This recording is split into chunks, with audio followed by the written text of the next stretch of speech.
verb ကကရိယာကဝကျတစ်ခုရဲ့အသက်ပါပဲမရှိမဖြစ်လိုအပ်တဲ့အရာမျိုးမဟုတ်ပေမဲ့ဝကျတစ်ခုရဲ့အရေးကြီးဆုံးအစိတ်အပိုင်းတစ်ခုဖြစ်တယ်ကရိယာပါမှဝကျဖွဲ့လို့ရတယ်ကျွန်တော်တို့နေ့စဉ်ပြောနေတဲ့အကြောင်းအရာကကျွန်တော်တို့လုံးနေတဲ့အရာဖြစ်ဖြစ်နေတဲ့အရာတွေခံစားတာရှိတာတွေကိုပြောနေကြတာဖြစ်တယ် verb ရဲ့အဓိကအလုပ်ဆောင်ရွက်ချက်ကိုကြည့်လိုက်ရင်ပြုလုပ်ခြင်းဖြစ်ခြင်းရှိခြင်းခံစားခြင်းစတဲ့လုပ်ဆောင်ချက်တွေကိုဖော်ပြတာဖြစ်တယ် verb က subject ရဲ့ပြုလုပ်ချက်ဖြစ်ဖြစ်သမျှကိုဖော်ပြဖို့တာဝန်ယူပေးတယ်ဒါကြောင့် subject ကိုကြည့်ပြီး verb အပြောင်းလဲလုပ်ပေးရမယ် verb ကအတော်လေးအလုပ်များတယ်အပြောင်းလဲများတယ်ဘာဖြစ်လို့လဲဆိုတော့လက်ရှိလုပ်နေတဲ့အရာကိုပဲပြောမှာမဟုတ်ဘူးလေကျွန်တော်တို့ကအတိတ်ကဖြစ်ခဲ့တာတွေခံစားခဲ့တာလုပ်ခဲ့တာတွေကိုပြောချင်တယ်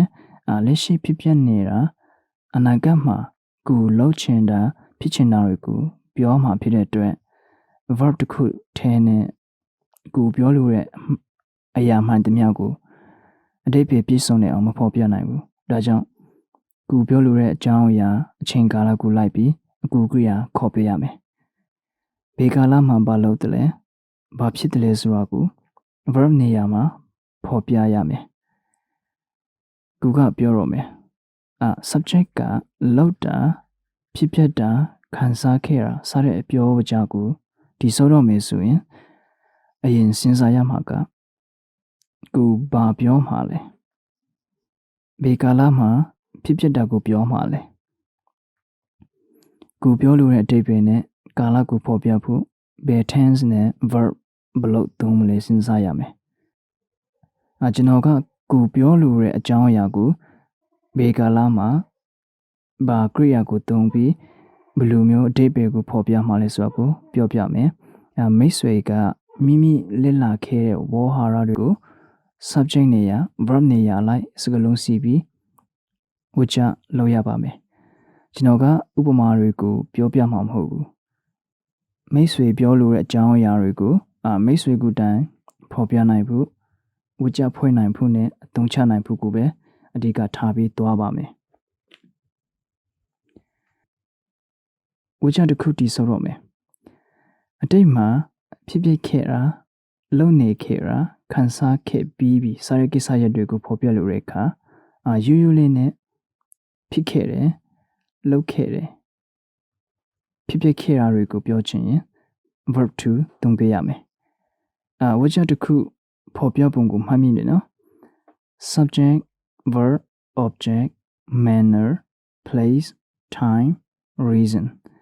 အခု verb နေရာဖော်ပြပုံနဲ့ပြောင်းလဲပုံကိုကြည့်မယ်ဖြစ်ပျက်နေခဲ့တယ်လုပ်နေခဲ့တာကိုပြောချင်ရင်အကူကရိယာ verb to be verb to ဖြစ်တဲ့ was were ခေါ်ပြီး verb ကို ing ပြောင်းရပါမယ်ဖြစ်ခဲ့ပြီးပြီလုပ်ခဲ့ပြီးပြီဆိုတာကိုပြောချင်ရင်ဖြစ်ပြီးကာလကိုဖော်ပြဖို့အကူကရိယာ verb to have ရဲ့ verb to had ကိုခေါ်ပြီး verb 3ပြောင်းရမယ်နောက်အတိတ်မှာဖြစ်ပျက်နေခဲ့ပြီးပြီလုပ်နေခဲ့ပြီးပြီလို့ပြောချင်အတိတ်ကာလမှာဖြစ်ခဲ့ပြီးပြီဖြစ်ကြောင်းဖော်ပြဖို့ had ကိုခေါ်ပြီးဖြစ်နေခဲ့တာကိုဖော်ပြဖို့အတွက်အကူကရိယာ verb to be ရဲ့ being ကိုခေါ်ပြီး verb ing ပြောင်းရပါမယ် had been verb ing ပုံစံနဲ့ပြောရမယ်လက်ရှိကာလကိုဖော်ပြခြင်းတယ်လုပ်တယ်ခံစားတယ်ဖြစ်ပျက်တယ်စတဲ့စကားလုံးတွေကိုရိုးရိုးလေးပြောချင်ရင် subject ကိုတစ်ချက်ပြန်ကြည့်ပါအနည်းဆိုရင် verb မှာ s ထဲပါလုပ်နေတယ်ဖြစ်ပျက်နေတယ်ဆိုတာကိုပြောချင်ရင်အကူကရိယာ verb to be am is are ကိုခေါ်ပြီး verb ing ပြောင်းပါပြီးပြီလုပ်ပြီးပြီပြောချင်ရင်အကူကရိယာ has have ကိုခေါ်ပြီး verb 3ပြောင်းပါလုပ်လာတယ်ဖြစ်ပျက်လာတာကိုပြောချင်ရင် has have been verb ing ပြောင်းရပါမယ်တခုရှိတာကdo does ကို main verb အဖြစ်သုံးမှာလား helping verb အဖြစ်သုံးမှာလားတကယ်လို့ main verb အဖြစ်သုံးမယ်ဆိုရင် do does ကလုပ်တယ်လို့အဓိပ္ပာယ်ရတယ်အကူကရိယာအနေနဲ့ verb ရဲ့အလုပ်ဆောင်ချက်ကို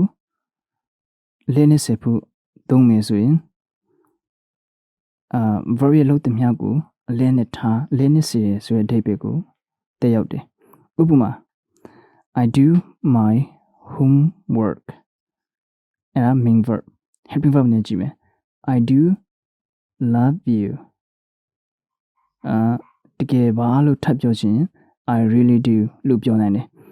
so much ထည့်သလိုမျိုးလဲနဲ့ဆိုတာဖော်ပြလိုတဲ့အခါ do does ကိုခေါ်နိုင်တယ်တကယ်လို့ subject ကအနေဖြစ်လို့ does သုံးပြီးရင် verb ကို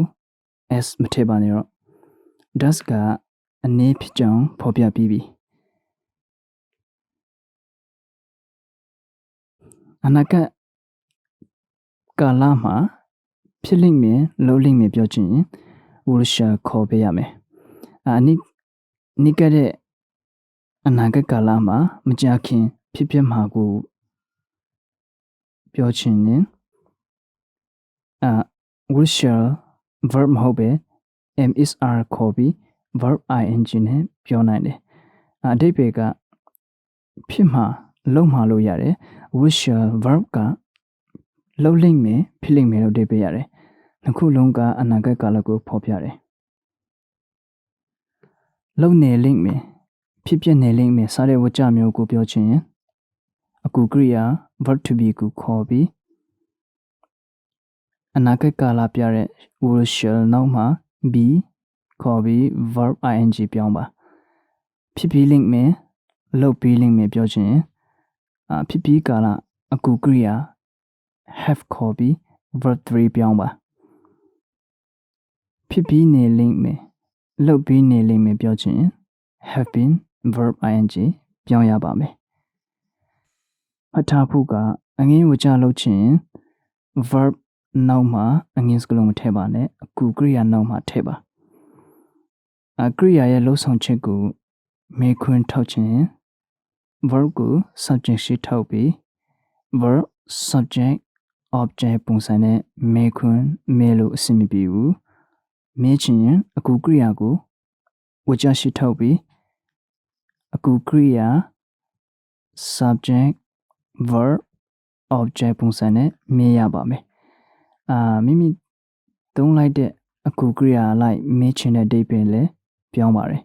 အကူကရိယာခေါ်ပေးတဲ့ပုံစံကိုအသေးစိတ်လေ့လာခြင်းလေဆိုရင်အရင်ဗီဒီယိုတွေမှာတင်ပေးသွားပြီပြန်ကြည့်နိုင်တယ်အဲ့ဒါကိုဗီဒီယိုတစ်ပုတ်ချင်းကိုခြုံပြီးကြည့်နိုင်ရင်တော့အကောင်းဆုံးဖြစ်တယ်